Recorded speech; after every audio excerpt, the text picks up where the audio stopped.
So, good morning mga ka-diary. For today's video ay magre-refine tayo or magtutunaw tayo ng gold-plated na relo na pangalan ay Concord Saratoga. Nagmula yung mga maliliit na butil na yan dyan sa relo na yan, sa bracelet. So, tinanggal natin, hindi na ipinakita kasi mag-isa lang ako nagbibideo. Mahirap mag-video sabay firing. Ito naman yung ulo or bezel ng relo. Yung mga dilaw na yan, yun ang mga gold plated o gold filled. So tatanggalin natin. So yun na nga, tinanggal na natin yung mga gold filled. At ayan, ipapiring na natin yan. So ito na yung mga nakuha natin. So lalagyan na natin yan ng borax para maganda yung pagkaluto ng ating ginto.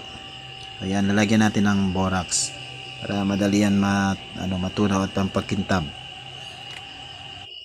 At dito nga sa una mahina lang yung apoy at huwag direkta ipatama dun sa mismong ginto kasi magsitalsikan yan. Sayang naman yung mga maliliit na butil, magsiliparan yan.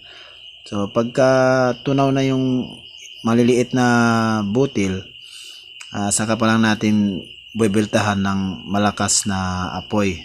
So yan sa nakikita nyo, natutunaw na yung borax.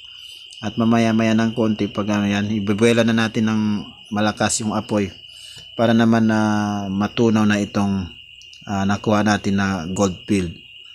So ayan na mga ka-diary, sa nakikita nyo natutunaw na. Kulay dilaw talaga, oo. So ayan, at bumibilog na. Ayan, diba talaga, bumibilog na. So pagka ganyan, luto na yan.